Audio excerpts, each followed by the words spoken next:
Shri Radha Krishna Padakamale Mana Ke Malila Vive Charama Sharana Shri Radha Krishna Padakamale Mana Ke Malila Vive Charama Sharana Chiradina Kariya O Charana Chiradina Kariya O Charana Ache Masiya Teya Bhavarasa Ache Masiya Teya Bhavarasa Radhe Krishna Chandra Bhakta Purana Radhe Krishna Chandra Bhakta Purana Pamare Yogana Bhakti Karana Mama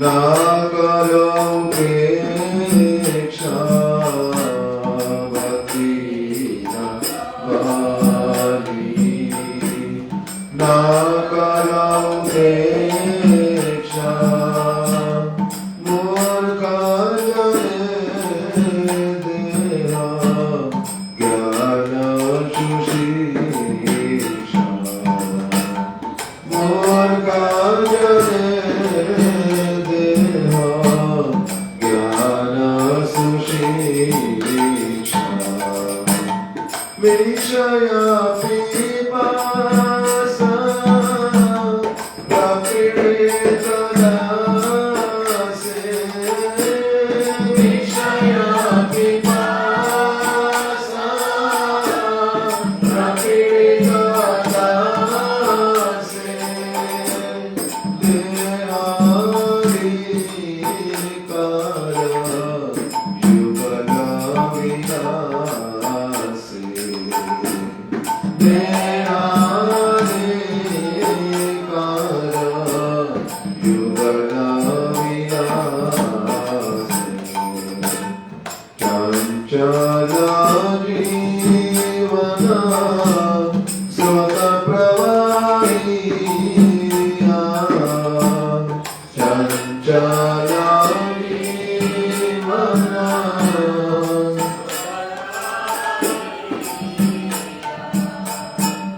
काले सागरे धाया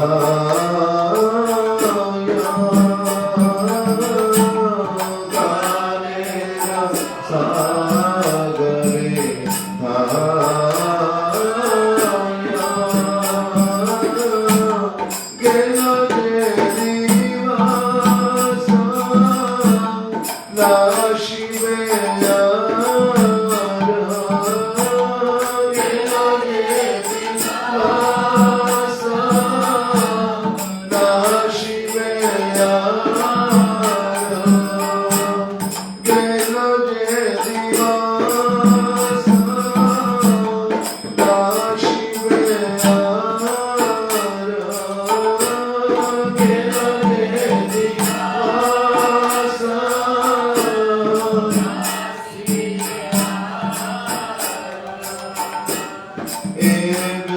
Krishna ki upaya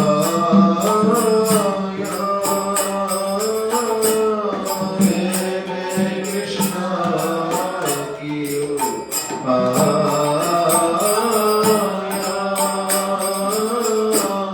tumi patita jatir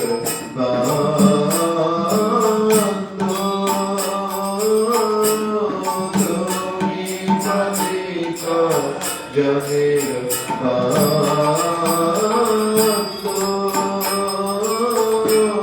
Janiye tamare naam Tumi to karuna janasito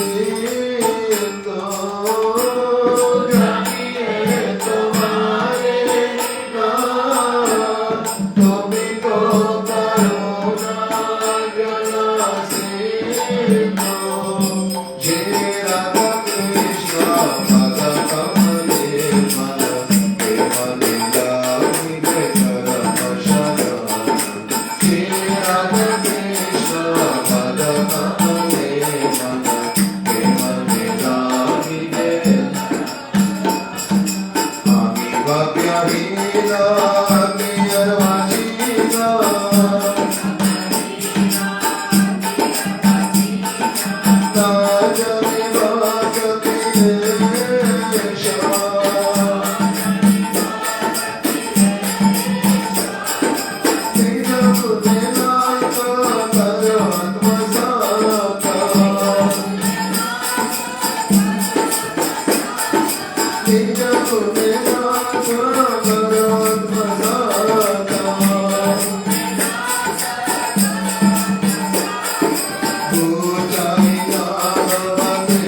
Shri Krishna Chaitanya Prabhu Nityananda Shri Advaita Gadadhara Shivasati Gaura Bhakta Vrinda Shri Krishna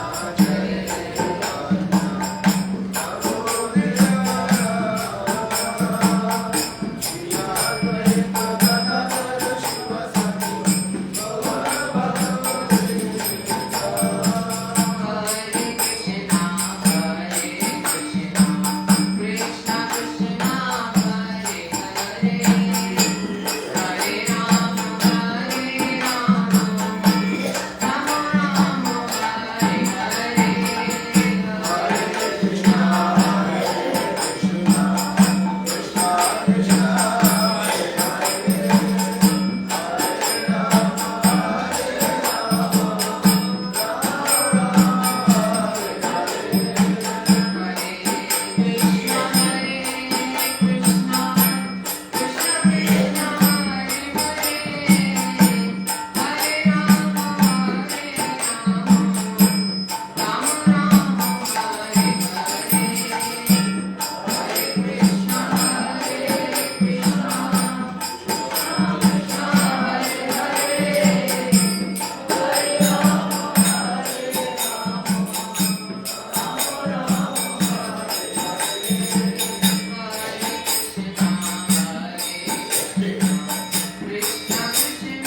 ॐ अज्ञानतिमिरन्धस्य ज्ञानञ्जनशलाकया चक्षुरुन्मिलितं येन तस्मै श्रीगुरुवे नमः। वाञ्छाकल्पतरुभ्यश्च कृपासिन्धुभ्येव च पतितानां पावनेभ्यो वैष्णवेभ्यो नमो नमः। श्रीकृष्ण चैतन्य प्रभु नित्यानंद श्री अद्वैत गदाधर शिवासादि गौरभक्तवृंद हरे कृष्ण कृष्ण कृष्ण हरे हरे हरे राम राम राम हरे हरे। मैं सबसे पहले अपने गुरुपाद पद्म नित्य प्रविष्ट श्री श्रीमद भक्ति वल्लभ तीर्थ गोस्वामी महाराज जिनकी आज शुभ आविर्भाव तिथि है, उनके चरणों में मैं अपना प्रणाम ज्ञापन करता हूँ। तत्पश्चात नित्य प्रविष्ट श्री श्रीमद भक्ति विज्ञान भारती गोस्वामी महाराज के चरणों में भी मैं अपना प्रणाम ज्ञापन करता हूँ। और नित्य प्रविष्ट श्री श्रीमद भक्ति वेदांत नारायण गोस्वामी महाराज, नित्य प्रविष्ट श्री श्रीमद भक्ति वेदांत त्रिविक्रम गोस्वामी महाराज एवं नित्य प्रविष्ट श्री श्रीमद भक्ति वेदांत वामन गोस्वामी महाराज के चरणों में भी मैं अपना प्रणाम ज्ञापन करता हूँ। तो यहाँ उपस्थित श्रीपाद मदनपुरी प्रभु जी के चरणों में मैं अपना प्रणाम करता हूँ। और यहाँ अन्य अन्य समस्त जितने भी वैष्णवियाँ बैठी हैं उनको भी मैं यथायोग्य प्रणाम करता हूँ। और आज प्रभुपाद जी के एक अन्यतम परिकर नित्य प्रविष्ट श्री श्रीमद भक्ति शौद आश्रम गोस्वामी महाराज, उनका भी आज शुभ तिरुभाव तिथि है, उनके चरणों में भी मैं अपना प्रणाम करता हूँ। और भगवान रामचंद्र जिनका आज शुभ आविर्भाव तिथि है, उनके चरणों में भी मैं अपना प्रणाम करता हूँ। आज मेरे गुरुदेव जिनसे मैंने हरिनाम दीक्षा ली, उनकी आज शुभ आविर्भाव तिथि है और उनके संबंध में ही कुछ बोलने का प्रयास करता हूँ। सबसे पहले एक श्री भक्ति प्रमोदपुरी गोस्वामी महाराज जी का आर्टिकल, जिसमें वो बता रहे हैं कि जब हम दीक्षा ले लेते हैं गुरु जी से, अभी दीक्षा लेने से जब हमने गुरु जी के चरणों में आश्रय कर लिया, तब गुरु जी के प्रति हमारी कैसी बुद्धि होनी चाहिए। तो वो बता रहे हैं भागवत का एक श्लोक उठा करके, आचार्य माम विजानियत न अवमन्य करहि चित न मर्त्य बुद्धिया सुजेत सर्वदेव मय गुरु। जो सदगुरु हैं, जो सचमुच में भगवान से अभिन्न ही है, भगवान ने खुद ही अपने मुख से बोला है। जो आचार्य होते हैं, आचार्य था जो स्वयं आचरण करते हैं शास्त्रों की वाणियों का ठीक ठीक रूप से, और उसी वाणियों को आगे फिर सबके मंगल के लिए उनका प्रचार भी करते हैं, उनको दूसरों को उनमें प्रतिष्ठित भी करते हैं। जो लोग शास्त्र के वाणी को नहीं जानते हैं, जो पालन नहीं कर पा रहे हैं, ऐसे व्यक्तियों को कहते हैं आचार्य कहते हैं। इसलिए भगवान ने कहा जो ऐसे वाले आचार्य हैं, सचमुच में जो आचार्य हैं, ऐसे वाले जो सदगुरु हैं, उनको क्या जानो, मेरा ही स्वरूप जानो। उनमें कभी भी मर्त्य बुद्धि मत करो, उनमें कभी उनकी कभी भी अवहेलना मत करो, और उनके प्रति कभी भी ईर्ष्या द्वेष मत करो। क्यों? क्योंकि सर्वदेव मय गुरु, उनकी हर एक क्रिया कैसी होती है, भगवान के लिए होती है, भगवान की सेवा के लिए होती है, भगवान की प्रसन्नता के लिए होती है। इसलिए उसको इन्हीं वाक्यों को और विस्तार करके बता रहे हैं पूरी गोस्वामी महाराज गुरु जी के बारे में, कि गुरु जी कौन होते हैं। गुरु जी ऐसे कर्मधार हैं जो कि हमें इस भव सागर से पार लेके जाएंगे। और गुरु जी कौन है? गुरु जी हमें जो भक्ति लता रूपी बीज को प्रदान करने वाले हैं, और स्वयं ही गुरु जी क्या करते हैं, हमारे द्वारा हमें फोर्स करते हैं कि क्या करो, हमें श्रवण कीर्तन करवा करके हमारे द्वारा उस बीज में पानी डलवाते हैं गुरु जी, हम हमारे द्वारा, क्योंकि हमें बीज दिए हैं, पानी हमने डालना है। वो क्रिया भी क्योंकि हम खुद करेंगे नहीं, हम पानी खुद डालेंगे नहीं बीज में, वो क्रिया भी गुरु जी अपने श्रवण कीर्तन हमें अपना सुना करके हमारे द्वारा उस बीज में पानी डलवाते हैं। और क्या करते हैं, उस बीज को ही धीरे धीरे अंकुरित होने देते हैं, फिर उसको इस भवसागर से पार ले जाते हैं, गिरजा के पार ले जाते हैं, फिर धीरे धीरे ब्रह्मलोक, परमव्योम, उसके बाद गोलोक में द्वारिका मथुरा को पार करके वृंदावन में जहाँ कृष्ण विराजमान है, उनके चरण जो कल्प वृक्ष है, चरण रूपी कल्प वृक्ष, उनमें उस लता को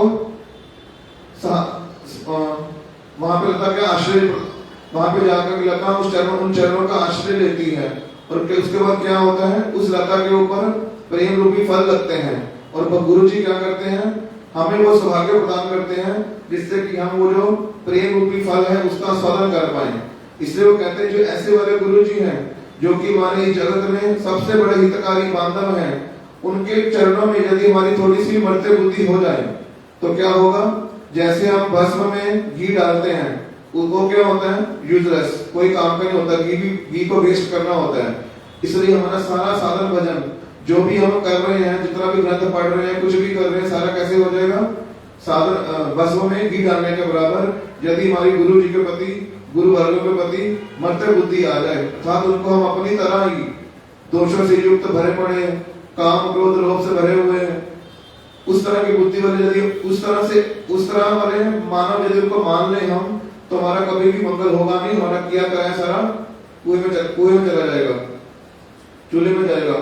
इस तरह वो कहते हैं कि जो सबसे बड़ा पापी व्यक्ति होगा, जो महापापी व्यक्ति होगा ना, वही व्यक्ति ऐसा कार्य करेगा। अर्थात जिसकी मर्त्य बुद्धि गुरु जी के प्रति हो रही है तो अपने आप को समझ लें वो महापापी व्यक्ति है। इसलिए बड़ी सावधानी पूर्वक क्या करना पड़ेगा, हमें गुरु वर्गों के चरण कमलों का भजन करना पड़ेगा। इसलिए जब प्रभु जी, हम हर बार ये बातें सुनते ही रहते हैं, हर कथाओं में आती हैं। जैसे रामानुजाचार्य की जीवनी सुनी, उसमें बार बार हमें यही बात बताई जा रही है कि उनके आचरण को कैसे देखना हमने, कि वो साधारण व्यक्ति नहीं है, उनकी हर एक क्रिया को साधारण नहीं मान लेना। उसी तरह ही हमारे जितने भी गुरु वर्ग हैं, उनकी हर एक क्रिया को हमें, मतलब कि प्रभु शब्द यूज करते हैं बेनिफिट ऑफ डाउट, हमें कभी भी उनमें संशय नहीं करना, उल्टा अपने ऊपर संशय करना है। जैसे पूरी गोस्वामी खुद ही बता रहे हैं आर्टिकल में कि जब हमें गुरु जी की किसी बात पे शंका आ जाए तो उस समय अपने आप को बोलना है कि हमें इस बात पे शंका क्यों आ रही है, गुरु जी का आचरण तो ऐसा वाला हो नहीं सकता, वो तो कृष्णमय है, कृष्ण सेवक सब समय अपने आप को लगा के रखते हैं। तो उस समय अपनी शंका को दूर करने के लिए प्रार्थना करते हुए मन में डाउट नहीं रखना कि गलत कर रहे हैं, क्योंकि मैं गलत समझ रहा हूँ, मुझे अपना शंका दूर करनी ताकि मेरी उनके चरणों में प्रीति हो पाए, अच्छे से उनके मैं सेवा कर पाऊं, उनके द्वारा अपना मंगल करवा पाऊं। इसीलिए क्या करें, गुरु जी के द्वारा सबमिसिव इंक्वायरी हम कर सकते हैं, प्रार्थना करते हुए, निवेदन करते हुए। इस तरह के सारे निर्देश उन्होंने क्या दिए, गुरु जी ने अपने भक्ति प्रमोद पुरी गोस्वामी महाराज गुरु जी के विषय में सब कुछ बता रहे हैं। तो उन्हीं शिक्षाओं, जैसे जो भी ये पुरी गोस्वामी महाराज जी ने जो हमें समझाया गुरु जी के प्रति हमारे कैसा दृष्टिकोण होना चाहिए, उसी में से मैं जो हमारे गुरु जी के जो कुछ अच्छे वाले शिष्य हैं, जो सब समय गुरु जी की शिक्षाओं को पालन करते हैं, उनकी कुछ कथाएं सुनी मैंने, वो उसमें बता रहे हैं कि जैसे एक बार क्या हुआ कि कुछ लोग गुरु जी के पास गए, मेरे गुरुदेव श्री भक्ति वल्लभ तीर्थ गोस्वामी महाराज जी के पास गए। उनको कहते हैं कि गुरु जी ये व्यक्ति जो है बहुत ही खराब है, कि इसने हमारे मठ में बहुत ही परेशानियां कर रखी हैं, इसके बारे में आप कुछ एक्शन लो। लेकिन गुरु जी कुछ बोलते नहीं है, उनकी बातों को सुन लिया लेकिन उन्होंने कोई एक्शन नहीं लिया उनकी बातों पे। तो फिर उनके मन में ऐसा मन में भाव आ गया कि गुरु जी क्या कर रहे हैं, गुरु जी पक्षपात कर रहे हैं, गुरु जी उनका ही पक्ष ले रहे हैं, उनका ही साइड ले रहे हैं। तो बार बार हमारे बोलने पर भी गुरु जी हमारी बात सुनते नहीं है। फिर उन्होंने क्या इच्छा किया कि हम उस समय प्रभुपाद जी के शिष्य शिला भक्ति शरण त्रिविक्रम गोस्वामी महाराज, जो कि हमारे चंदन गौड़िया मठ में ही रहते थे हमारे परम गुरु जी के साथ, तो उनको जाकर उन्होंने अप्रोच की कि ये तो गुरु वर्ग है, इनको बोलेंगे तो इनकी बात गुरु जी मान लेंगे। जब वो सारे भक्त लोग मिलकर के श्री भक्ति शरण त्रिविक्रम गोस्वामी महाराज जी के पास गए, उनको बोला कि ऐसे ऐसे हम गुरु जी को प्रार्थना कर रहे हैं कि अमुक व्यक्ति जो है मठ में असुविधा कर रहा है, लेकिन गुरु जी कुछ बोलते नहीं है। तो उन्होंने भक्ति शरण त्रिविक्रम गोस्वामी ने आंसर दिया कि देखो बाबा, अपने गुरु जी को साधारण मत समझो, वो सब समय एक चिन्मय राज्य में विराजमान है और तुम लोगों को यहाँ से ऊपर ले जाने के लिए वो लोग इस जगत में आए हैं, ना कि अभी तुम्हारी बात सुनकर के वो चिन्मय राज्य से नीचे इस जगत में आ जाएंगे। ऐसी धारणा अपने गुरु के प्रति मत बनाओ, वो ऐसे वाले गुरु जी नहीं है तुम्हारे। तुम जो सोचते हो कि वो पक्षपात करने वाले हो, उनका सब जीवों के प्रति एक समान स्नेह है, उनका दृष्टिकोण तुम्हारा दृष्टिकोण एक समान नहीं है। जैसे हमने थोड़े दिन पहले कथा में सुना कि द्वैते भद्र भद्र ज्ञान यही भालो यही मंद, कि किसी के लिए हम जो बद्ध जीव हैं, हम जिसको मंद बोलते हैं, गुरु वर्ग उसको अच्छा बोलते हैं, हम जिसको भालो बोलते अच्छा बोलते हैं, गुरु जी उनको खराब बोलते हैं। समझने का उदाहरण हमने सुना था, जैसे महाराज जी हमारे भक्ति विज्ञान भारती गोस्वामी महाराज, किसी ने कपड़े दिए उनको एक अच्छी भावना से, लेकिन वो अच्छे सिले हुए नहीं है, कपड़ा अच्छा नहीं है। लेकिन किसी ने कपड़े दिए बड़े ही सुंदर, बड़े ही अच्छे, सिलाई बड़ी अच्छी है, सब कुछ बड़ा अच्छा है, लेकिन एक व्यक्ति के लिए जो अच्छा सिला हुआ कपड़ा उसको अच्छा बोल रहा है, लेकिन जो खराब सिला उसको खराब बोल रहा है। लेकिन उसके लिए भालो क्या है, मंद क्या, अलग अलग वस्तु है। लेकिन महाराज जी का दृष्टिकोण क्या है, उनके लिए अच्छा क्या है, जिसकी भावनाएं अच्छी हैं उसी को वो अच्छा मान रहे हैं। लेकिन जिसने कपड़ा अच्छा दिया लेकिन भावनाएं अच्छी नहीं है उसके अंदर से, वो अपनी जागतिक कामनाओं को पूरा करना चाहता है ऐसे कपड़े देकर के साधुओं को, तो फिर उनका दृष्टिकोण अलग है। इसलिए जो चिन्ह में जो जगत से लोग आते हैं उनका हर एक चीज अलग ही होती है, उनकी जीवों के प्रति समान स्नेह होता है। ऐसा नहीं होता कि एक का पक्षपात लेंगे, दूसरों को छोड़ देंगे, दूसरों का मंगल कर देंगे, ऐसा कभी नहीं करते वो। हर जैसे पिता का अपने हर बच्चे के प्रति समान स्नेह होता है, उसी तरह ही हर एक गुरुदेव का भी, जो उनके अंदर कोटि कोटि माताओं का स्नेह विराजमान है, वो कभी भी किसी का मंगल नहीं कर सकते। यदि वो चुप भी रह रहे हैं, किसी का एक का पक्ष ले रहे, एक पक्ष नहीं ले रहे, उसमें भी उन सबका मंगल ही होगा।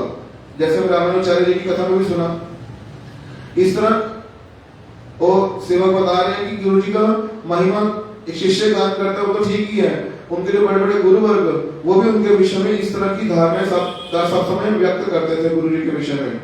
और उन्होंने बताया कि जैसे हम पहले बद्ध जीव हैं, हमारे में काम क्रोध लोभ सब भरे पड़े हैं, हम साधन करते करते क्या होता है, गुरु की कृपा से आगे बढ़ते हैं। लेकिन हमारे जो गुरु वर्ग होते हैं, जैसे हम ये भी सुनते हैं कि जैसे गुरु जी जो हमारे गुरुजन होते हैं उनका इस जगत में कर्म वो करने नहीं आते। वो लोग कैसे आते हैं, जैसे सूर्य उदित होता है और अस्त होता है, सूर्य सब समय प्रकाशमान है, लेकिन हमारी आंखों के सामने उदित होता है, अस्त होता है, ऐसे में प्रकाशित ऐसे में लगता है, लेकिन सब समय वो विराजमान है। उसी तरह जो गुरु वर्ग होते हैं उनमें जो गुण होते हैं वो ऐसा नहीं होता कि पहले नहीं थे अभी वापिस उनमें कहीं से आए हैं। उनमें जितने भी गुण विराजमान होते हैं गुरु वर्गों में, अगर वो हम ये सोचते हैं कि आविर्भाव के समय से ही वो भगवान की सेवा करने लग पड़ेगा, पहले से कर ही रहे, कंटिन्यूस कर ही रहे, उनकी सेवा कोई रुकती ही नहीं है। उसी तरह उनके जो गुण उनमें जो होते हैं, ऐसा नहीं होता पहले नहीं थे बाद में आ गए, वो सब समय विराजमान होते हैं उनमें, वो उनमें इनबिल्ट होते हैं। इसलिए उनकी एक दो बातें जो वो सेवक बता रहे हैं बचपन की, कि बचपन से ही उनका स्वभाव कैसा था कि पिताजी उनका बचपन से ही स्वभाव ऐसा था कि कभी भी अपने माता पिता गुरुजन के सामने अपना मुख नहीं खोलते थे, कि कुछ भी उन्होंने बोल दिया आगे से जवाब दे देंगे उनको, कभी भी उनका मुंह खुलता नहीं था उनके सामने स्वाभाविक रूप से ही। अगर पिताजी ने उनको कोई वस्तु लाके दी, सपोज उन्होंने एक उदाहरण दिया, पिताजी ने उनके लिए कोट लाके दिया उनको, स्कूल में जाएंगे पहन करके उसको, लेकिन उसका साइज बहुत बड़ा है, लेकिन उन्होंने ये नहीं बोला पिताजी इसका साइज बड़ा है, ये तो छोटा साइज का चाहिए मुझे, उन्होंने उसी वस्तु को धारण कर लिया अपने शरीर पे। क्यों? पिताजी ने दिया मुझे, पिताजी को मेरे को खराब वस्तु देंगे ही नहीं। और स्कूल में जाते अन्य बच्चे लोग क्या करते हैं, उनका मजाक उड़ाते हैं, लेकिन तब भी उनको उनकी कोई परवाह नहीं है। ये जो बातें सुन रहे हैं हम लोग, ये उनकी पूरी जीवन की ऐसी, उनके पूरे जीवन का नजर ऐसा था कि परम गुरु जी जैसे अपने पिताजी के प्रति उनका स्वभाव है कि पहले नहीं था, जैसे परम गुरु जी के पास जब आए पहले उनका कुछ और स्वभाव था, बाद में फिर उनका कुछ और तरह स्वभाव बन गया, ऐसा नहीं था। उनके शुरू से ही बचपन से ही ऐसे स्वभाव थे, घर में भी ऐसे, और मठ में आने के बाद परम गुरु जी के पास जब रहे और परम गुरु चरणों में भी पूरी तरह शरणागत। जैसे हमने थोड़े दिन पहले सुना भक्ति विलास तीर्थ गोस्वामी महाराज की जीवनी में प्रभुपाद जी क्या बोलते हैं, विकृत पशु, जैसे बिके हुए पशु के समान हमें है गुरु वर्गों चरणों में। तो हमारे गुरु जी श्री भक्ति वल्लभ तीर्थ गोस्वामी महाराज उसी तरह से ही थे, अपने गुरु जी के चरणों में एक बिके हुए जैसे पशु के समान, जैसा परम गुरु जी ने बोल दिया वो वैसा ही करते थे। बस उनमें उनका चाहे कुछ भी हो, हानि हो लाभ हो, वो कुछ भी देखेंगे नहीं। जैसे हम सिद्धांति महाराज से सुनते हैं कि जब गुरु जी ने, हमारे परम गुरु जी ने गुरु जी को भेजा वहां पे पुरी में, मठ में बहुत सारे किराएदार रहते हैं जो कि बहुत दुष्ट वाले किराएदार हैं, उनको बाहर निकालना है। हमारे प्रभुपाद जी जन्म स्थान है, वहां पे प्रभुपाद जी का हमने जो सेवा पूजा आरंभ करनी है, लेकिन दुष्ट वाले लोग क्या करते हैं, गुरु जी और कुछ लोग गए वहां पे, तो दुष्ट लोग क्या करते हैं, गुरु जी के ऊपर और अन्य सेवकों के ऊपर क्या फेंकते हैं, कोई अंडे फेंक देता है, कोई प्याज फेंक देता है, तो बाकी लोग बहुत दुखी होते हैं, चिढ़ जाते हैं, वो तो मार पिटाई करने के लिए तैयार हो गए। लेकिन गुरु जी क्या कहते हैं? गुरु जी कहते हैं तो हमारे गुरु जी की सेवा का सौभाग्य हमें मिल रहा है। सब लोगों को गुरु जी की सेवा करने का सौभाग्य नहीं मिलता। आज गुरु जी की सेवा के लिए हम अंडे प्याज अपने सिर पर धारण कर रहे हैं, तो आज गुरु जी हमारे पर विशेष कृपा कर रहे हैं अपनी सेवा प्रदान करके। इसको हमें उल्टा अपना जो हमें जो चीज वस्तु मिल रही है आज हमारे सिर के ऊपर, उल्टा हम उसको एक आशीर्वाद समझना चाहिए कि आज गुरु की सेवा के लिए हमें कुछ हमें मौका मिल रहा है। इस तरह की सारी क्रियाएं गुरु की सेवा के लिए थी। कुछ भी कोई कार्य करे वो गुरु की सेवा के लिए। जैसे एक बात मैंने और बताई कि जैसे आज रामनवमी है, जैसे भरत महाराज जी ने क्या किया था। भरत महाराज जी कभी राज्य में बैठेंगे नहीं, राज्य आसन पर बैठेंगे नहीं। उनका मन में क्या था कि गुरु रामचंद्र जी कौन है, अयोध्या के राजा हैं। तो उसी तरह से ही उन्होंने जब रामचंद्र चले गए तो उन्होंने गुरु जी की रामचंद्र जी की पादुका को सिंहासन पर बिठा कर रखा, वही राजा है, मैं उनका एक शिष्य हूँ, मैं उनका एक सेवक, उसी भावना से राज्य को चलाया। और हमारे गुरु जी इसी भावना को अपने जीवन में उनका आचरण करके दिखाया था। तो उनमें वो प्रतिष्ठित थे गुरु जी कि जैसे कभी भी उनकी इच्छा नहीं थी आचार्य बनने की, लेकिन क्योंकि परम गुरु जी की इच्छा है उनको आचार्य बनाने की, तो वो आचार्य पद पर बैठे। लेकिन कभी भी उन्होंने ये नहीं कहा कि मैं आचार्य हूँ। सब समय बोलते थे कि मैं बहुत ही गंदा व्यक्ति हूँ, ये उनके शब्द हैं। मेरी वैष्णव सेवा करने की रुचि नहीं है, इसलिए मुझ जैसे व्यक्ति को सब समय वैष्णव की सेवा में, भगवान की सेवा में नियुक्त रखने के लिए मेरे ऊपर ऐसा गुरु जी ने दायित्व दे दिया। वो कभी भी बोलते नहीं थे मैं एक गुरु हूँ, कहते मेरे गुरु जी वही गुरु हैं, मैं उनका सेवक मात्र हूँ। सिर्फ सेवा के लिए इस जो सेवा उन्होंने दी है उसी को मैं कर रहा हूँ। वास्तव में मैं हरिनाम नहीं देता हूँ, मेरे गुरु जी हरिनाम सबको दे रहे हैं। और वो ऐसा बोलते नहीं थे, उनका आचरण ही ऐसा था।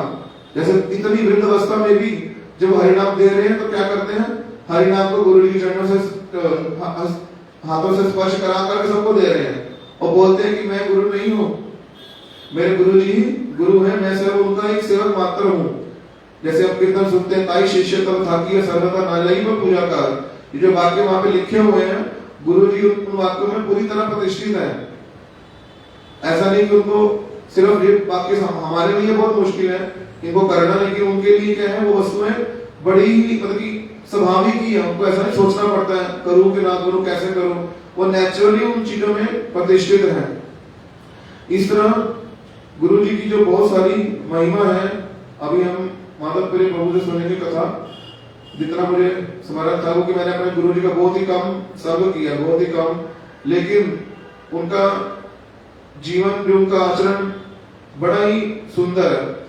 और उनकी शिक्षाओं जब हम सुनेंगे, कथा सुनेंगे, जो 2-3 बातें वो बार बार हम लोगों को बोलते हैं, जो कि हम बदजीवन कभी भी कर ही नहीं पाते हैं, जिसके कारण हम भक्ति में कभी उन्नति कर नहीं पाते हैं। क्या है वो बातें? एक बोलते हैं कि कभी भी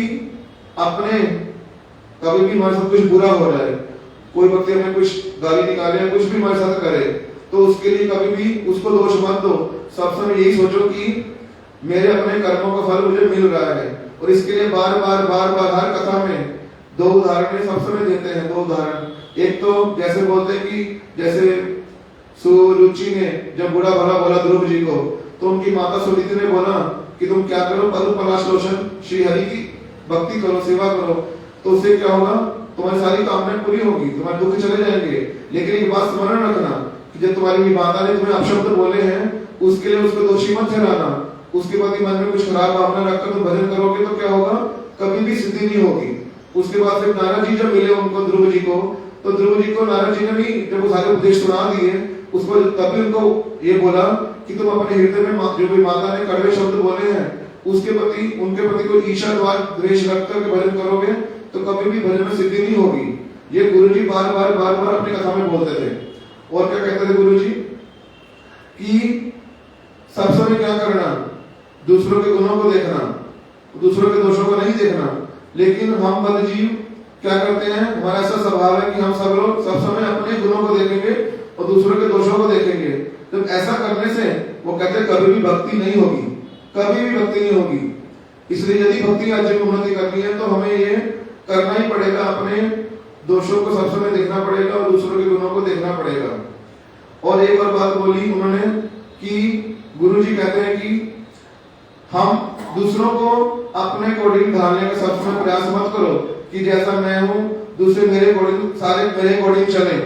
अपने आप जिस एनवायरनमेंट में भगवान ने आपको रखा है, अपने आप को उसी एनवायरनमेंट के अनुसार ढालने का प्रयास करो जो कि हमारी सराउंडिंग है। इसमें मेन बात भक्तों का बोल रहे हैं, मठ में रहते हैं, किसी का स्वभाव हमसे मैच नहीं करता, जो भक्ति के विरुद्ध वाले लोग हैं उनके साथ हमें नहीं रहना, उनसे कोई कॉम्प्रोमाइज नहीं करना। गुरु जी की जो भावना बोलने की है वो ये कह रहे हैं कि किसी का स्वभाव नहीं मिलता, किसी का कुछ ज्यादा खाता है, कम खाता है, ज्यादा सोता है, किसी का कुछ भी एक्सटर्नल जो स्वभाव है शारीरिक मानसिक, उसके लिए सब समय ये मत समझो कि सब मेरे अकॉर्डिंग चले। हमें क्या करना पड़ेगा, उस एनवायरनमेंट में अपने आप को ढालना है। यदि ऐसा कर पाएंगे तो हम क्या करेंगे, हरिनाम में हमारा उत्साह बना रहेगा, भक्ति की क्रियाएं करने में हमारा उत्साह बना रहेगा।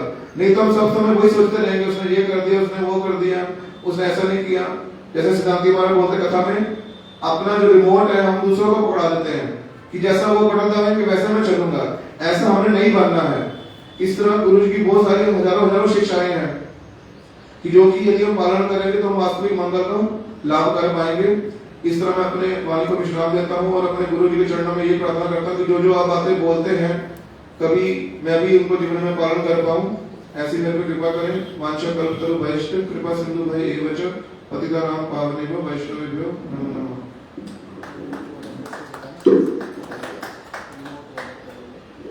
जैसे सिद्धांत महाराज कथा में बोलते हैं कि जैसे किसने मेरी प्रशंसा कर दी तो हम बड़े प्रसन्न हो जाते हैं, तथा फिर जैसे उसने बटन दबाया प्रशंसा वाला तो हम बड़े प्रसन्न हो गए। तो किसी व्यक्ति ने बटन दबा दिया, मेरी निंदा शुरू कर दी, मेरे बारे में कुछ गलत बोलना शुरू कर दिया, मैं उदास हो गया, मेरा मन खराब हो गया।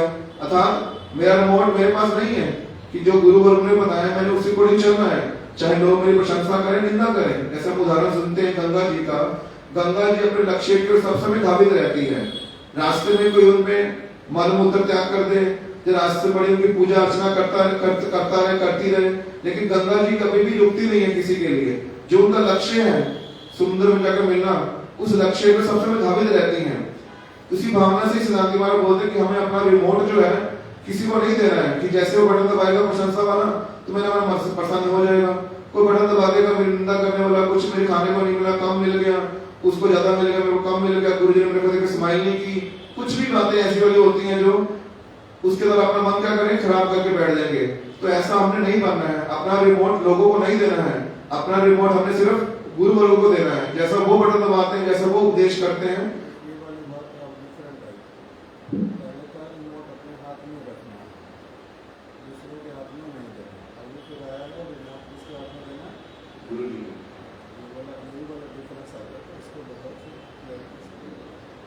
जैसे इसमें प्रभु जी और क्लियर कर रहे हैं कि रिमोट हमने अपने हाथ में नहीं रखना है कि मेरे मन जो बोलेगा मैं उससे अकॉर्डिंग चलूंगा। अपना रिमोट हमने किसको देना है, गुरु वर्गों के हाथों में देना है। उनके उपदेशों पे जो वो उपदेश करते हैं, जैसा वो हमें चलने के लिए कह रहे हैं। जैसे गुरु जी बोलते हैं कि हमें दूसरों के गुण देखने हैं, दोष नहीं देखने हैं, अपने गुण दोष देखने, दूसरों के गुण देखने हैं। इस तरह हजारों शिक्षाएं जो गुरु वर्ग देते हैं हमें।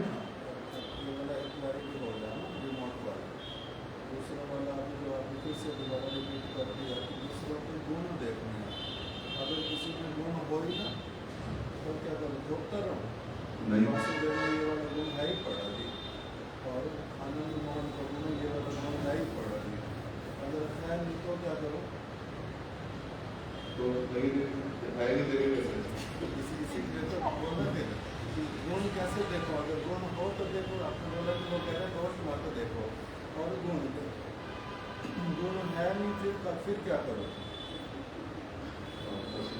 थोपने वाला तो होएगा नहीं। कैसे क्या करना चाहिए, उसके लिए क्या करना चाहिए। गुण होगा, संसार के लोग डॉक्टर में गुण ना हो, साइंटिस्ट में गुण ना हो, गुण है पड़े, किंतु फिर भी हम क्या कह रहे हैं, राम भक्त से कुतो महत्व गुण मनोरथेन असद धावता वही। गुण मतलब हरि भक्ति वाला गुण हमें देखना पड़ेगा। अर्थात यहाँ पे गुण अर्थात जागतिक गुणों की बात नहीं कर रहे हैं कि कोई व्यक्ति ज्यादा विद्या वाला है या जो भी जगत के गुण है वो वाले गुणों की बात में नहीं की जा रही है। हमें गुण देखना चाहते कि किस ना किसी तरीके से वो भी भगवान की सेवा में कुछ ना कुछ कर रहा है। हरि भक्ति वाला गुण जो है हमें वो देखना है। यदि वो गुण किसी में नहीं है तो वो तो गुणी हो नहीं सकता। मेन बात जो है यहाँ पर कि एक तो हो गया जिसमें जागृति गुण बहुत सारे हैं वो तो गुणी है ही, उसको तो अलग ही कर दिया हमने।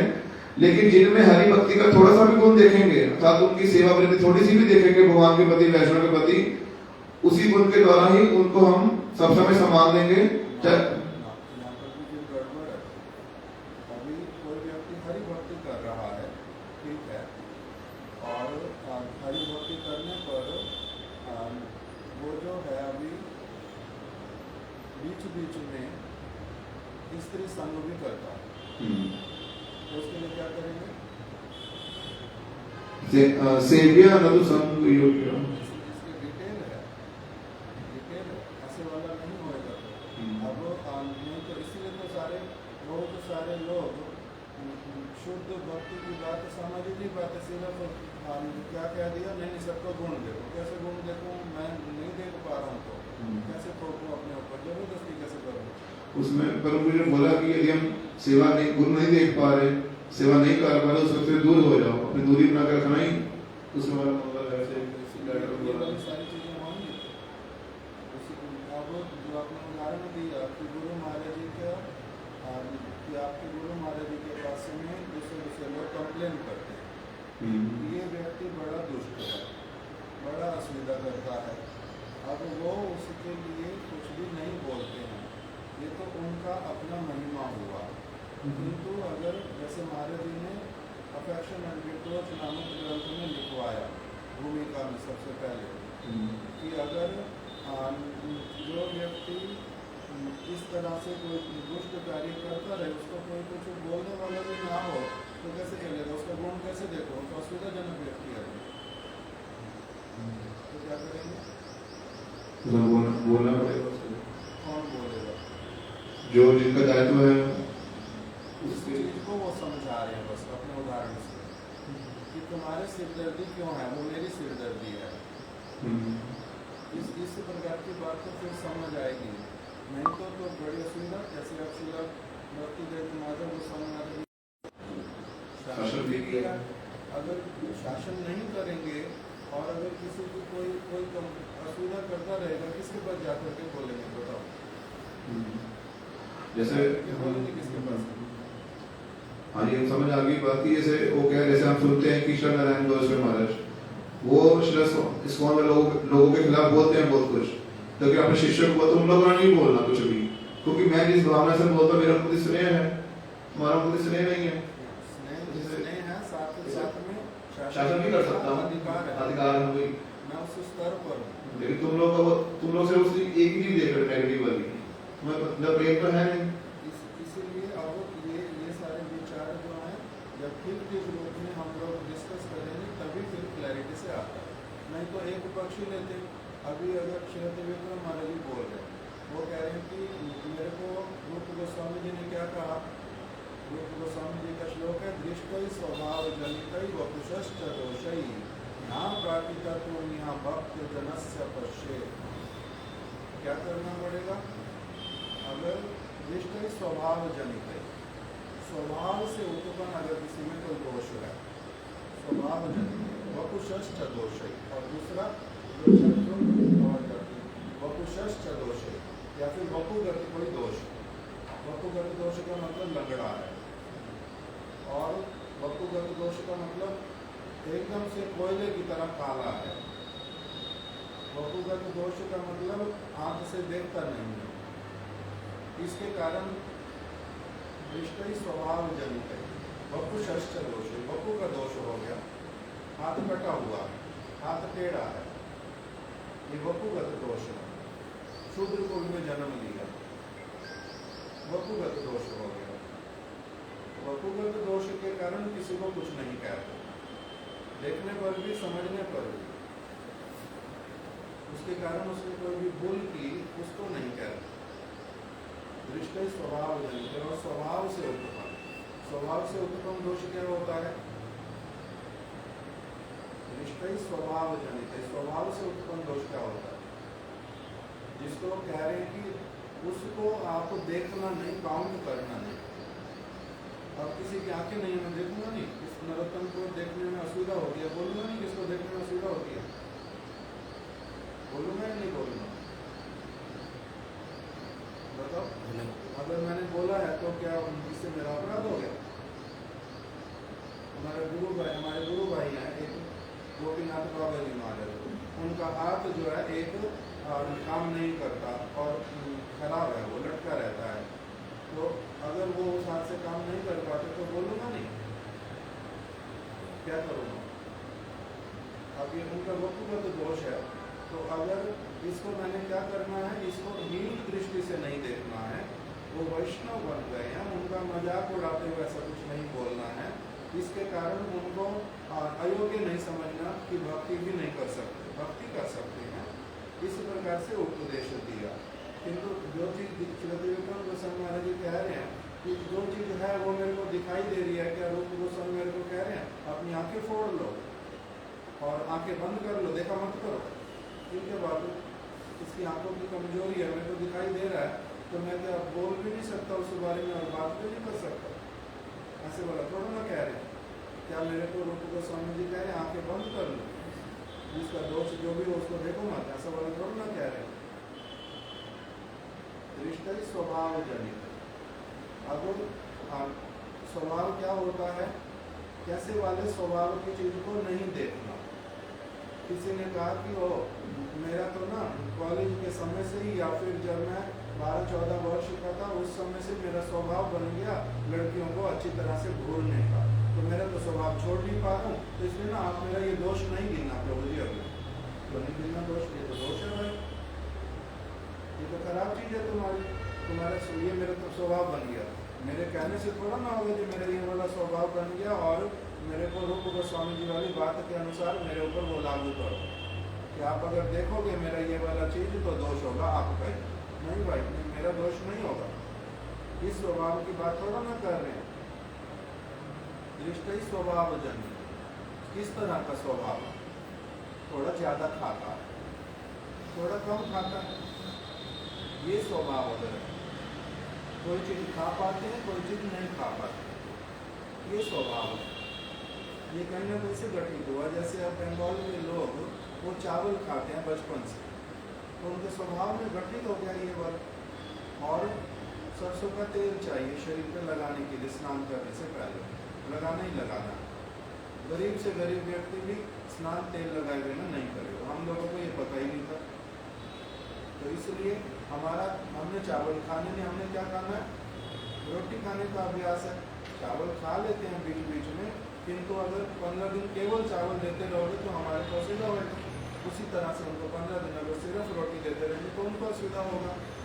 इससे ये हो गया स्वभाव वाला वस्तु, जिससे कि भक्ति की चीज में कहीं पर गुरु वर्गों की वाणी के विरुद्ध उस वचन के विरुद्ध कुछ नहीं हो रहा। तो ये तो अलग स्वभाव हो गया।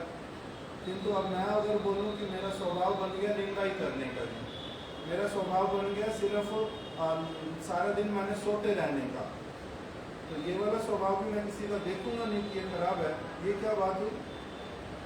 प्रहलाद महाराज जी कह रहे हैं अब व्यक्ति 50 वर्ष अपने सोने में ही व्यतीत कर देता है। अजितेंद्रिय व्यक्ति, जिसकी इंद्रियां अपने वश में नहीं है, जो अजितेंद्रिय है, वो क्या करेगा? 50 वर्ष अपनी इतनी अमूल्य जीवन मिला, उसको उसने नष्ट कर दिया। ये तो बुद्धिमान नहीं, ये तो मूर्ख है। तो प्रहलाद महाराज जी निंदा कर रहे हैं? निंदा तो नहीं कर रहे। अगर वही का वही स्वभाव, मान लो खाने का ही स्वभाव है मेरा, मैं चावल नहीं खा पाता, रोटी खाता हूँ, तो इसका मतलब मैं सब समय के लिए केवल उसी में आविष्ट होकर के रह जाऊँ, ये तो असुविधा वाला होगा। साधु बनो, कभी कभी एडजस्ट कर लो, कभी कुछ चलता है। अधिकांश समय रोटी मिलती है, एक बार मान लो नहीं मिली तो कुछ और होगा। तो ये तो अलग चीजें हैं जो समझूंगा। मगर अगर देखूंगा सारा दिन खाने में ही कोई आविष्ट है और किसी भी वस्तु की तरफ उसका ध्यान ही नहीं है, और सालों साल देखूंगा और फिर भी उसको कुछ नहीं कहूँगा, ये क्या बात है? उसके बारे में कोई धारणा नहीं बनाऊंगा, उसको कहूँगा नहीं नहीं मेरे को तो देखना मना है, ये तो साधु है, मैं क्यों देखूँ साधु, साधु है ही नहीं। तो इसीलिए इन सारी चीज़ों की एक्सप्लेनेशन है कि वो क्या चीज़ समझाना चाह रहे हैं। वो जब कोई उनके पास में अगर किसी की कोई चीज़ लेकर के आता है तो वो सुन लेते हैं, सुनने के बाद में उनको उसके ऊपर किस प्रकार से काम करना है, कैसे रिएक्ट करना है, वो फ्री विल उनके हाथ में है या नहीं। वो फ्री विल बहुत सारे लोग उनके हाथ में नहीं देते और सोचते हैं हमारे अनुसार वो डिसीजन लें, वहाँ पर उनको असुविधा होती है। उस चीज़ के लिए वो कह रहे हैं कि मैंने तुमने बोल दिया, मैंने सुन लिया, उसके बाद अगर मुझे कहोगे तुम्हारे विचार अनुसार निर्णय लेना है, तुम्हारे विचार अनुसार निर्णय नहीं लूंगा, ये उनका स्टैंड है। नहीं तो क्या आ जाएगा कि ये क्या बात हुई भाई, अगर लोगों को बहुत असुविधा है किसके पास जाएंगे शिकायत करने के लिए। अगर मान लो हम यहाँ रहते हैं, अभी हमारे यहाँ पर रहने वाले किसी व्यक्ति ने बाहर से आने वाले किसी व्यक्ति के साथ में बदतमीजी, लड़की को छेड़ दिया, अथवा किसी को एकदम से बड़ा अपमानित कर दिया, प्रसाद नहीं पाने दिया, प्रसाद पाते पाते उठा दिया, तो चलो चलो चलो नहीं पाना, नहीं मिलेगा नहीं मिलेगा, बड़ा अभद्र तरीके से व्यवहार किया। और उसको अगर कंप्लेन करनी किसी के पास, कहाँ पर करेगा,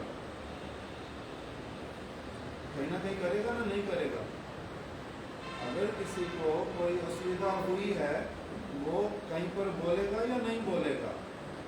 और जहाँ पर बोलना, अगर वो व्यक्ति कहें कि बात ही मत किया करो किसी भी तरह की, तो काम चलेगा, ऐसे काम चलेगा। जो व्यक्ति किसी रिस्पॉन्सिबिलिटी को लेकर के, हम लोग यहाँ पर बैठे हैं, अगर मान लो कि मैं बैठा हूँ यहाँ पर, अब मैं यहाँ पर जो सारे प्रभु जी लोग हैं इनसे आयु में हो अथवा मठवास में हो, पहले किसी तरह से आ गया और चीज़ें देखता भी रहता हूँ। तो अभी अगर कोई कंप्लेन मेरे को कोई करेगा और मैं कहूँगा मैंने सुनना ही नहीं, तो आप लोग क्या कहोगे उस बारे में, क्या कहोगे, मैंने सुनना ही नहीं किसी की बात को, तो क्या कहेंगे फिर, बोलो कुछ तो बोलो, कोई तो बोलो। क्या बेकार है, सुनने वाला भी सब नहीं समझ रहे। जैसे आपने किसी का बोल दिया ऊपर रख कर गए प्रसाद दे रहे, किसी को रसगुल्ले दे रहे, किसी को नहीं दे रहे, फिलहाल देख के दे रहे। और आपसे हमको लीड है जब तो आपसे कही है, और आपने भी नहीं सुनी, आपने बोल दिया तो बेकार है, तो कहना आपसे भी कहना बेकार है। तो इसीलिए इस मेरे प्रति फिर भावना क्या आएगी वो तो समझने की इच्छा करो। मठ में जाना नहीं है, मठ में जाना नहीं, यही तो आएगा, ये तो स्वाभाविक सी बात है ना। चलो एक बार कोई व्यक्ति बोल देगा, अगर नहीं देखा कुछ तो अलग हो गया, 2 बार देख लेगा नहीं हुआ कोई बात नहीं, चलो कुछ ना कुछ कारण होगा। मगर अगर बार बार वही चीज रिपीट होएगी और ऊपर वाला व्यक्ति जो है वो कुछ सुन करके भी सुनेगा ही नहीं, तो क्या होगा, इसका मतलब तो क्या हुआ कि अराजकता है बहुत अधिक भाई, ये तो बड़ी अराजकता है।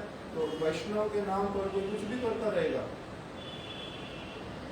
वैष्णव के नाम पर कोई कुछ भी करता रहे, और आप क्या करो, वो अपना दुष्ट करता रहे। और हमारे को अगर कहे कोई व्यक्ति कि मैं जितना भी गलत क्यों ना करूं, आपने अगर मेरे बारे में कुछ भी बोला, इसका मतलब आप रूप गोस्वामी की बात नहीं मानते। उन्होंने कहा कि दृष्ट स्वभाव जनित वपुष्ट दोष, किसी का दोष देखना ही नहीं, क्यों नहीं देखते थे दोष भाई।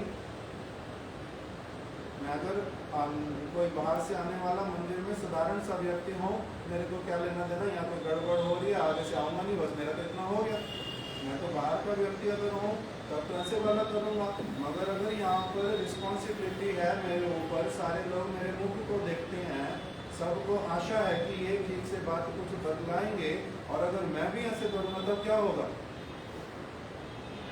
तो सीधा होगी। तो इसी प्रकार से, तो इसलिए वो जब बात बोल रहे हैं कि गुण देखना, गुण देखना मतलब किसी में अगर गुण है तो गुण देखना, किसी में अगर गुण है तो गुण देखना।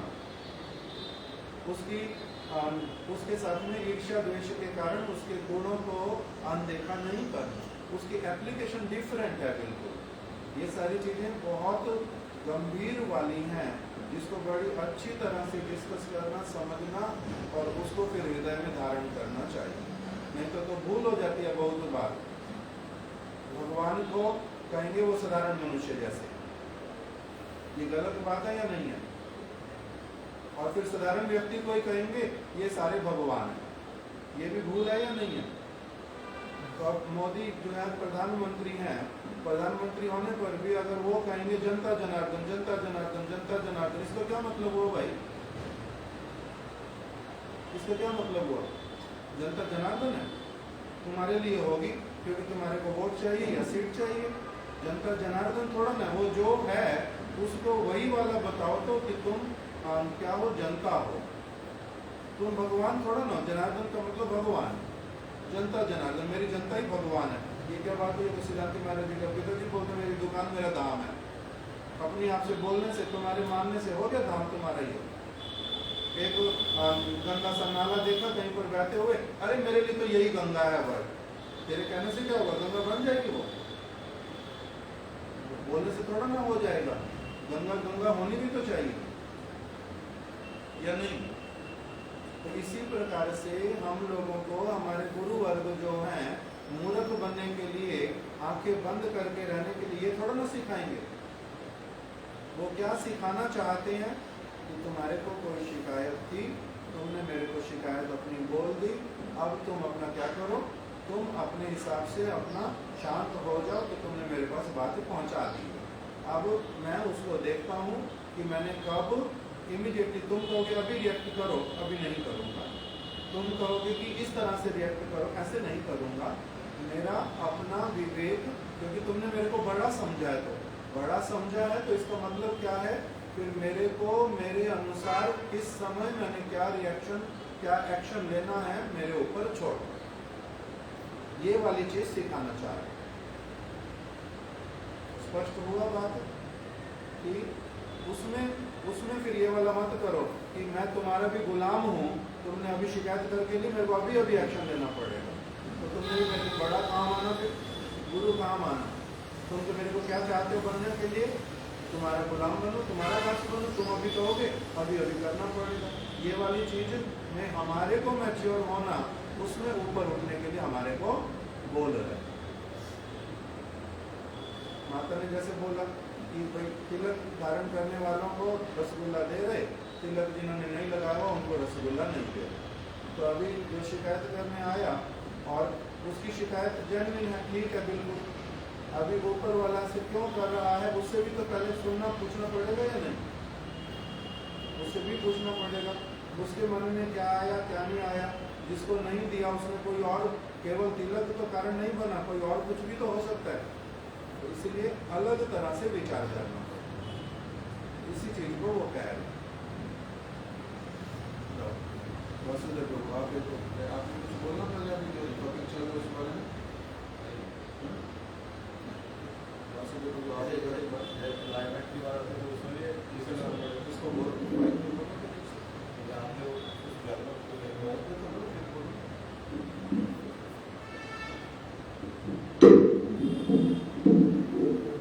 एक ऐसे गुरु जी की बात सुनी कि जिस तरह के एनवायरनमेंट में हम हैं, हमने उससे बड़ी अपने को ढालना है। क्यों ढालना है? जिस हाँ। एनवायरनमेंट में उसको डालूंगा, तेरे की माँ बाप को छोड़ के क्यों आया हूँ? नहीं, नहीं। भजन नहीं होता था इसलिए उनको छोड़ के आया। उस एनवायरनमेंट में तो भगवान ने मेरे को रख ही दिया था और मैं वहाँ पर था, मेरी इंडिपेंडेंस थी तो वहाँ पर कि मैं रहना चाहता हूँ या नहीं रहना चाहता हूँ। तो मैंने देखा कि नहीं, वहाँ पर अगर रहूँगा, मेरे को बोल रहा हूँ कि भजन करो, भजन कोई करना चाहता नहीं। मैं बोल रहा हूँ कि प्याज लहसुन घर से हटाओ, हटाना चाहते नहीं। मैं बोल रहा हूँ कि कृष्ण भगवान है और बाकी जो देवी देवता हैं उनके दास दासी उनकी मूर्तियाँ यहाँ से हटाओ, हटाएंगे नहीं। और फिर भी मेरे को क्या कहते हैं कि नहीं नहीं यहीं पर ही रह। मैं कैसे रहूँगा तुम्हारे साथ? मैंने जब आगे की बातें सीख ली है और सत्य सीखी है और हजारों साधु लोग बोल रहे हैं, तब तुम्हारी बात कैसे मानो? तो इस एनवायरनमेंट में मैं नहीं रह पाऊंगा। ये बोलना पड़ा तो कौन बोलेगा? जिस एनवायरनमेंट में मैंने मान लिया कि मेरे को भगवान ने इस एनवायरनमेंट में रख दिया, भगवान ने मेरे को थोड़ा ना रखा है किसी एनवायरनमेंट में। मेरे को एनवायरनमेंट को समझने के लिए, उसको जानने के लिए पहले मेरी तो योग्यता हो, नहीं तो क्या मैं पागल बन जाऊँ? मेरे को अब बोल दिया आज आपको फरीदाबाद में छोड़ दिया, बस यहाँ पर तुम्हारा भजन हो ना हो, तुम मर रहे हो, तुम रो रहे हो, जो मर्जी हो, सिर्फ यहाँ पर पड़े रहो और यहाँ एडजस्ट करो। क्यों एडजस्ट करूँ भाई? मैं कमरे में एडजस्ट नहीं कर पाता, मेरे को रोशनी चाहिए, मेरे को हवा चाहिए। बंद कर दोगे और आप बैठ सकते हो, मेरे को कहोगे सो बैठ जाओ, मैं नहीं बैठ पाता हूँ, तो कैसे एडजस्ट करूँ? वॉमिट करूँ और बेहोश होकर के गिर पड़ूँ? मैं क्या करूँ? क्या करना चाहिए? सेंसिटिव व्यक्ति जो होगा वो क्या कहेगा इसका उत्तर? कि आपको अगर परेशानी हो रही है, अगर आपको वॉमिट होगी बंद कमरे में, तो आप मतलब ये कमरा तो बंद ही रहेगा, आप दूसरी जगह चले जाओ, इतना तो बोलेगा। या फिर अच्छा नहीं ऐसा आपको बहुत परेशानी हो रही है, हम खोल देते हैं दरवाजा, खिड़की खोलते हैं, आप बैठो प्लीज। इतना होगा या नहीं होगा? ना कि मेरे को मतलब मेरे को क्या मार डालेंगे कि भैया नहीं बैठना ही पड़ेगा, उठ के दिखाओ, बैठो, उठने ही नहीं देंगे, नहीं बैठ सकता हूँ। तो इसलिए एनवायरनमेंट, कौन सी एनवायरनमेंट में मेरे को, जैसे हमने अभी गुरु जी वाली बात बोली, रिमोट किसके हाथ में देना है? अपने हाथ में रखना नहीं, ये मुझे पता है। मैंने खराब व्यक्ति के हाथ में नहीं देना, ये भी मुझे सीखना है। अच्छे व्यक्ति के हाथ में मेरे को देना है रिमोट, ये भी मैंने सीखना है। अच्छा व्यक्ति कौन है जिसके हाथ में रिमोट दूं, मेरा सारा कुछ ठीक रहेगा, ये भी सीखना है। खराब व्यक्ति के हाथ में नहीं दूं, ये मेरी गड़बड़ी हो जाएगी, तो ये भी मेरे को सीखना है। दोनों चीजें मेरे को ही सीखनी है ना, और अपने हाथ में नहीं रखना, ये तो मैंने सीखा है। तो इसी प्रकार से ये भी सीखूंगा कि अच्छा एनवायरनमेंट कहते किसको है और खराब एनवायरनमेंट किसको कहते हैं। मेरे को इस एनवायरनमेंट में अपने आप को स्थित रखना है, ये सारा कुछ तो सीखने की बात है। हमें कौन से एनवायरनमेंट एडजस्टमेंट करनी हुई फिर पड़ेगा, जिनको नहीं करनी भाई। अभी जैसे गुरु जी के पास रहूँगा, मैं स्कूल पढ़ने के लिए गया, स्कूल में पढ़ने के लिए गया, वहाँ पर मेरे को क्या कहा गया, डिसिप्लिन में रहना पड़ेगा, तो वहाँ पे मैं रहूँगा, वहाँ मैं रहूँगा। क्यों? क्योंकि मेरे को पता है ये डिसिप्लिन जो मेरे को सिखाया जा रहा है मेरे लाभ के लिए, ठीक है। तो ये वाला तो मैं स्वीकार कर लूँगा। जहाँ पर मेरे को कोई अपना लाभ बिल्कुल भी नहीं दिखाई दे रहा और वहाँ पर भी मेरे को कह रहे हैं कि नहीं यहाँ पर जो नियम है ना, अब हम यहाँ पर इकट्ठे बैठे हैं, देखो भाई हम सारे मित्र हैं, इकट्ठे पढ़ते हैं, आज सबको शराब पीनी ही पड़ेगी, इकट्ठे बैठे हैं, शराब पीनी पड़ेगी।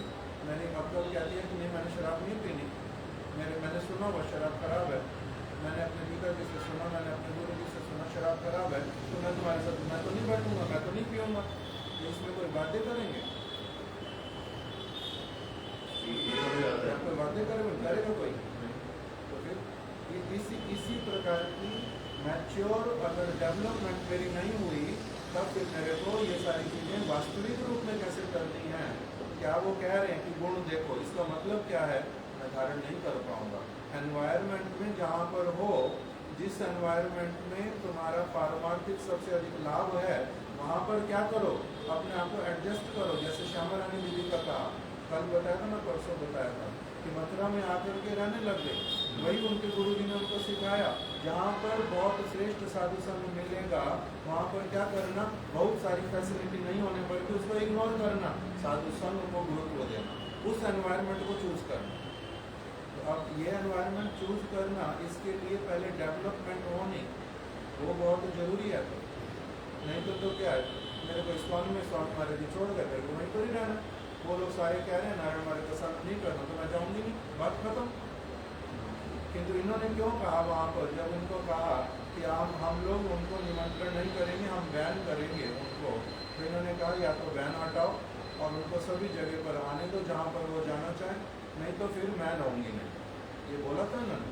जैसे मैंने अपना घर छोड़ा, उन्होंने उसी तरह से कि भैया ये तो भक्ति के प्रतिकूल बात कर रहे हो तुम, इसलिए मैं तुम्हारे साथ कैसे रहूँगी।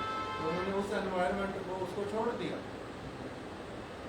ये वाली बात आई। तो महाराज जी ने अपने लास्ट लेटर में चैतन्य बड़े मठ के ने क्या लिखा वहाँ पर, महाराज जी ने भी यही बोला कि जिस तरह की पॉलिसीज और जिस तरह से तुम लोग काम करना चाहते हो, इसमें मैं घुटन महसूस कर रहा हूँ, इसलिए नहीं छोड़ने की इच्छा होने पर भी गुरु जी का इंस्टीट्यूशन बाहरी रूप से छोड़ने के लिए बाध्य हो रहा। बोला तो तो क्यों छोड़ा उस एनवायरनमेंट को? हैप्पीनेस की घुटन अनुभव करो। इसलिए भक्ति के अनुकूल क्या, भक्ति के प्रतिकूल क्या, इसको अच्छे से पहले सीखूंगा, मैच्योर होऊंगा, तब मेरे को पता चलेगा कि मैंने जो किस एनवायरनमेंट में रहना और किस में रह करके भूल कर रहा हूँ, ये सारा तो सीखना ही पड़ेगा। तो हमारे को अभी बहुत कुछ सीखना होता नहीं है ना। मेरे को तो यही नहीं पता चलता गलत आदमी कौन है, अच्छा आदमी कौन है, नहीं पता चलता। तो इसको इसके कारण क्या होता है, बार बार इसके कारण क्या होता है? परेशान होना पड़ता है अलग अलग समय में। अगर पता ना चले तो क्या होगा, खुद को ही परेशान होना पड़ेगा।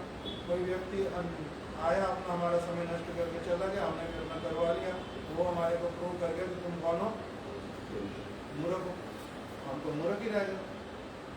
इसलिए कोई क्या ऐसे वाले फिल्म के लोग गाने बोलते हैं इस तरह के, तो हम अपना अच्छा करते करते भी हम कौन हो गए, बुरे। ऐसे वाले हो क्या? तो क्यों हो गए तुम बुरे? क्योंकि तुमने अच्छा किया नहीं, पहचान नहीं थी तुम्हारे को, तुम पागल थे और कह रहे मैंने अच्छा किया। अच्छा तुमने भी नहीं किया, तो गड़बड़ की कहीं ना कहीं। इसे वो बोलते हैं एडजस्टमेंट करनी है हमने, ये समझा कि पहले हमें एनवायरनमेंट अच्छा कहाँ है, पूरा वो देखना पड़ेगा, वो देखना पड़ेगा। उससे बॉडी फिर एडजस्टमेंट हमें कहाँ करनी नहीं करनी वो समझ आएगा। हम महाराज जी के साथ रहते थे, महाराज जी कई चीज़ों में जिद करते थे, हम जैसा चाहते हैं वैसा नहीं करेंगे, उनकी जो इच्छा वो करेंगे। हमारे को बुरा भी लगा तभी तो हमने क्या किया वहाँ पर, एडजस्टमेंट। उसका नाम एडजस्टमेंट है। मेरे को कोई कुछ भी बोले वहीं पर एडजस्ट करूँगा, ये तो होएगा नहीं ना। जैसे आपने बोला कि मैं फरीदाबाद नहीं रहना, अगर जहाँ मेरे मंगल की कुछ स्कोप नहीं है तो मैं यहाँ क्यों रहूँ, अगर मुझे काम में घुटन हो रही है। लेकिन यदि हमारे सामने गुरु वर्ग हैं, ठीक है, श्रेष्ठान में मिल रहा है, शाम दीदी ने एडजस्टमेंट किया, इतनी सारी फैसिलिटी छोड़ के मथुरा में रह रही, गर्मी इतनी पड़ रही है, दरवाजा भी नहीं है, पर्दा लगा हुआ बस बाहर, तो जैसे आपने बोला कि मुझे वॉमिटिंग आ रही है, घुटन हो रही कमरे में, मैं रह नहीं पा रहा हूँ, तो उस चीज़ों में भी हम ठीक है, हमें थोड़ा बहुत एडजस्टमेंट करनी पड़ेगी, कमरा खोल लूँ, मैंने कुछ कर लो चेंज करूँगा। लेकिन जब मुझे पूरी फैसिलिटी नहीं मिल रही है, लेकिन मुझे पता है यहाँ रहने से मुझे संग अच्छा मिल रहा है, कथा कीर्तन मिल रही है, तभी मैं फिर उसमें एडजस्टमेंट नहीं करूँगा उस चीज़ों में। जैसे मैं कह रहा हूँ गुरुदेव के साथ में गाड़ी में बिठाते थे, गाड़ी में बैठो, और गुरुदेव का शिष्य जो है वो क्या करेंगे, बंद करके रखेंगे, वो भी कोई बात नहीं। फिर माधव जी क्या करते थे, गुरुदेव के स्वास्थ्य की ओर ध्यान रख करके 5 मिनट एसी बंद करेंगे, 5 मिनट एसी खोलेंगे, 5 मिनट ऑन करेंगे, 5 मिनट ऑफ करेंगे। गुरुदेव के लिए वो अच्छा है, और सब लोगों को उनमें से किसी को कोई असुविधा होती ही नहीं। मेरे को किंतु क्या होता है, सिर्फ उन्होंने एक बार ऑन किया तब तक तो ठीक है, फिर जैसे ऑफ करेंगे मेरे साथ साथ वॉमिट होएगा। मैं कहता खिड़की खोलो, होगा तो खिड़की नहीं खोलनी, ठंडा बाहर चला जाएगा, जितना ठंडा है उसी को रहने दो। मगर वो ठंडा उनके लिए सबके लिए अच्छा है। मैं वॉमिट करता हूँ एकदम से 2 मिनट में, तो क्या करूँगा, मैं गाड़ी में से रास्ते में उतर गया, तो मैं बस से आ जाऊँगा वृंदावन से होटल से दिल्ली तक, गुरु जी के साथ वहाँ जा रहा था दिल्ली, तो मैं उतर गया कि मैं बस में आ जाऊँगा क्योंकि इसमें नहीं बैठ पाऊँगा। ये तो गुरुदेव के लिए अच्छा है, गुरुदेव को कोई असुविधा नहीं होगी, वो तो मैंने समझ लिया। किंतु मैं अगर नहीं कर पा रहा हूँ, मैं क्या करूँ? तो उन्होंने मेरे को अलाउ किया ना, पैसे दिए उल्टा अपने हाथ से, ये पैसे रख ले और दिल्ली पहुँच गए। क्यों? क्योंकि उस जगह हो ही नहीं सकता कुछ एडजस्टमेंट वैसे वाला। तो हम जिसको एडजस्टमेंट कह रहे हैं या आपके गुरु महाराज जी कह रहे हैं, वो एडजस्टमेंट बहुत अलग लेवल की है। ये बड़ी अलग तरह की चीज़ें हैं, छोटी छोटी।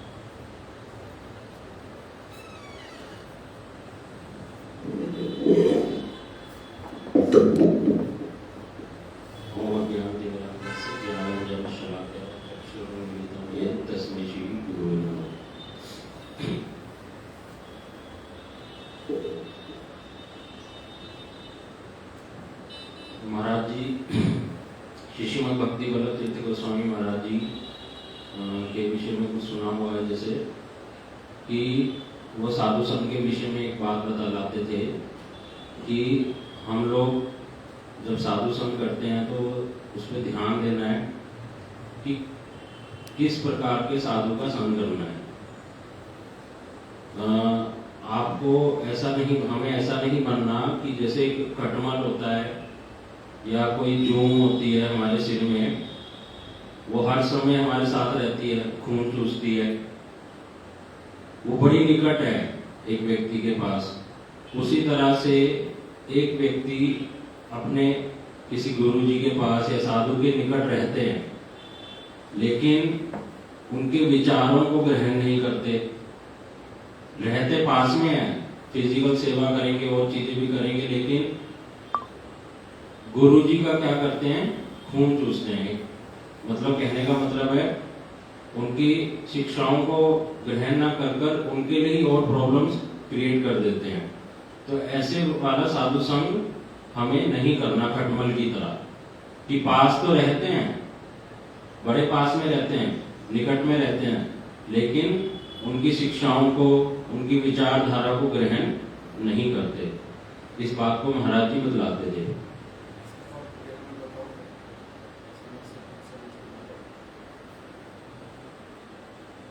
विशेष कि भी जैसे तीन तरह के साधु, एक तो मेरे से, जैसे वैष्णव 3 प्रकार के, कि मेरे से कम अधिकारी हैं, एक मेरे समान अधिकारी हैं, और एक मेरे से उच्च अधिकारी के वैष्णव हैं। तो कह रहे हैं वहां पर कि जो मेरे से कम अधिकारी वाले वैष्णव हैं, जो अभी अभी भक्ति में प्रवेश किए हैं, ज्यादा कुछ जानते नहीं हैं, उनका तो संग नहीं करना, क्योंकि उनका संग करने से, या वो तो कुछ ज्यादा जानते नहीं, उनकी विचारधारा को क्या सुनोगे तो उससे क्या होगा, मन में अहंकार आएगा।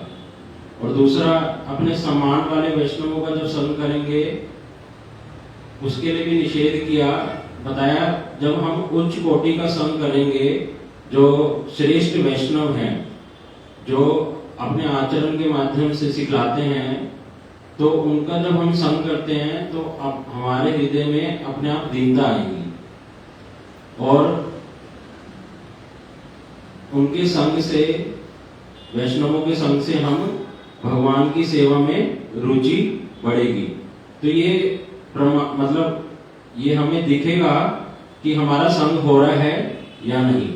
इस बात को महाराज जी बतलाते थे।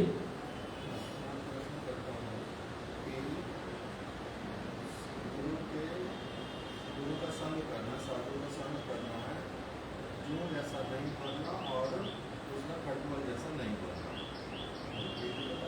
खटमल जैसा बनना नहीं, जूं जैसा बनना नहीं। मगर फिर अब साधु संग करना है, इसका मतलब क्या होगा? आपने बताया गुरु जी के निकट रहते हैं, क्योंकि क्या करते हैं, गुरु जी के लिए असुविधा खड़ी कर देते हैं। अब मैं बिल्कुल नया हूँ, तो अभी मैंने साधु संग करना प्रारंभ किया। अभी वो मैं क्या कर सकता हूँ, मेरे से एक्सपेक्टेशन क्या हो सकता है? छोटे बच्चे से क्या एक्सपेक्टेशन है?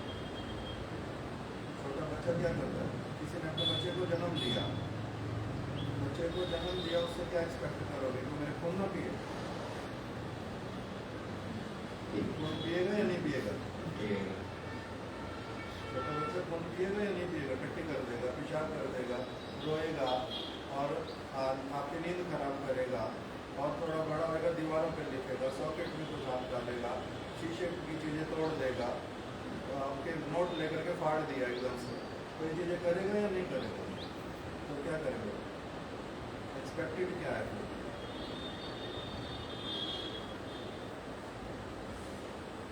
शुरू में मतलब उसको सहन करते हैं, और सब समझा कौन सहन करेगा? माता पिता माता-पिता सहन करते हैं, और फिर धीरे धीरे जैसे ये वाली सारी चीजें डिटेल में बताने के लिए बोल रहा हूँ, तो इसको तो बताओ।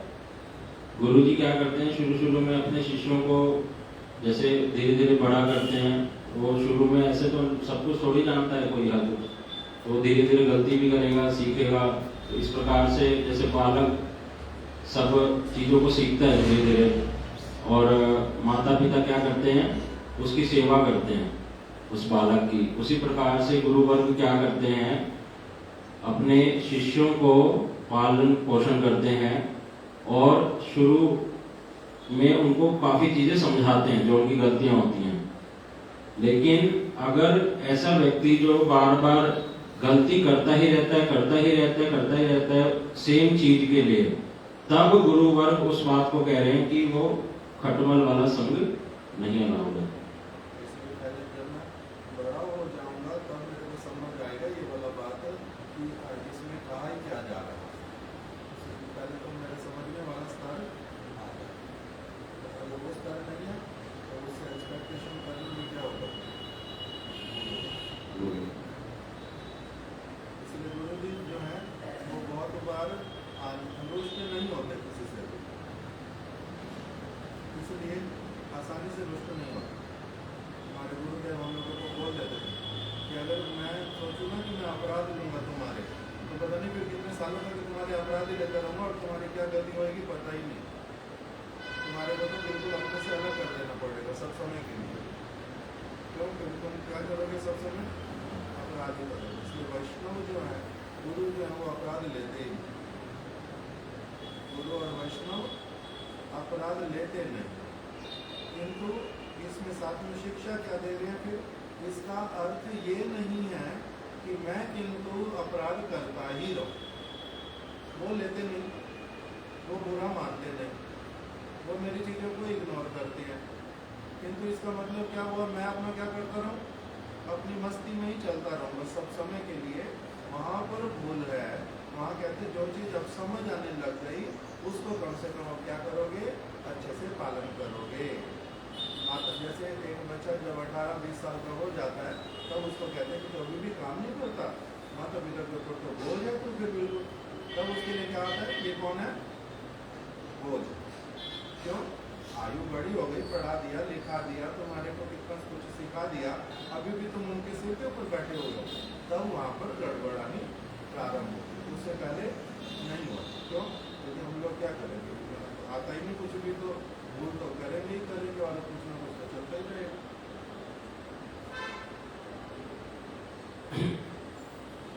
एक गुरु जी कथा सुनाते हैं महाराज जी के विषय में कि एक समय अर्थक्वेक आया, भूचाल आया और मठ से सभी, महाराज जी जहाँ रहते थे जिस मठ में, उस समय चंडीगढ़ मठ में थे, चैतन्य गौड़िया मठ में, तो सभी भक्त लोग अपने प्राणों की रक्षा करने के लिए सब क्या करते हैं, बिल्डिंग से बाहर चले जाते हैं, मठ से सारे बाहर आ गए मेन रोड पर। अब सभी ब्रह्मचारी लोग क्या देखते हैं कि गुरुजी तो आए नहीं, तो सभी गुरुजी को खोज ढूंढने लगते हैं कि गुरुजी कहाँ गए।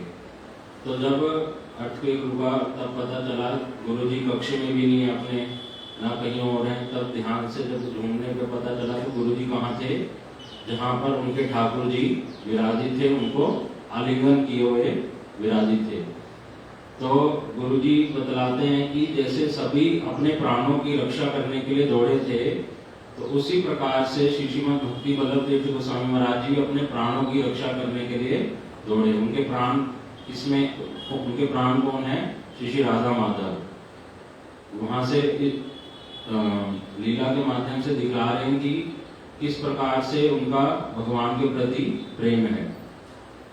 और जब भी वो गुरु वर्गों से मिलने जाते थे अपने, उनसे आशीर्वाद प्राप्त करने, तो जब हमारे परम गुरु जी श्रीमद् भक्ति प्रमोद पुरी गोस्वामी महाराज जी की बड़ी वृद्ध आयु हो गई थी, अस्वस्थ थे, तो वीडियो भी आता है यूट्यूब पर। और एक और हमारे गुरु वर्ग श्रीमद् भक्ति कुमुद संत गोस्वामी महाराज जी, तो जब श्रीमद् भक्ति वल्लभ तीर्थ गोस्वामी महाराज जी इच्छा करते थे उनसे उनका दर्शन करने के लिए जा गए, उनके सेवक लोग उनको लेकर गए, तो वहां जाकर वो क्रंदन करते थे जोर जोर से। और क्योंकि अभी जो प्रभुपाद जी के शिष्य हैं, श्रीमद् भक्ति प्रमोद पुरी गोस्वामी महाराज एवं श्रीमद् भक्ति कुमुद संत गोस्वामी महाराज जी, वे अभी बोल नहीं सकते, अस्वस्थ हैं। पहले जब जाते थे मिलने तो वो आशीर्वाद करते थे, आशीर्वचन बोलते थे और अपने हाथों से उनको आशीर्वाद देते थे उनके सिर पर। लेकिन अब श्रीमद् भक्ति वल्लभ तीर्थ गोस्वामी महाराज जी बड़ी जोर जोर से क्रंदन करते हैं, उनके चरणों को पकड़ते हैं और कहते हैं कि आप अब कुछ बोलेंगे नहीं क्या, अब आप मेरे ऊपर हाथ नहीं रखेंगे। तो उनका गुरु वर्गों के प्रति बड़ी ममता है, उनके वो गुरुत्व देते हैं उनकी वाणी को, उनके आशीर्वाद को। तो इस प्रकार से उनका चरित्र है कि अपनी छोटी छोटी लीलाओं के माध्यम से, जैसे कभी कहीं कथा करने जाते तो कभी जैसे यहाँ पे तुलसी जी का आसन रखा हुआ है, तो अगर उनके आसन, जिस सिंहासन पर उनको बिठाया जाएगा, अगर तुलसी जी का आसन उससे नीचा होता था तो वो तुरंत मर्यादा पूर्ण ध्यान देते थे और पहले कहते थे कि तुलसी देवी कौन है, हमारी पूज्य हैं, इनको आप मेरे आसन से ऊपर कीजिए और मेरा आसन इनसे नीचे होना चाहिए। तो ये सारी डिटेल वाली बातों का वो ध्यान रखते थे और शिक्षा प्रदान करते थे ऐसे चरित्र के माध्यम से।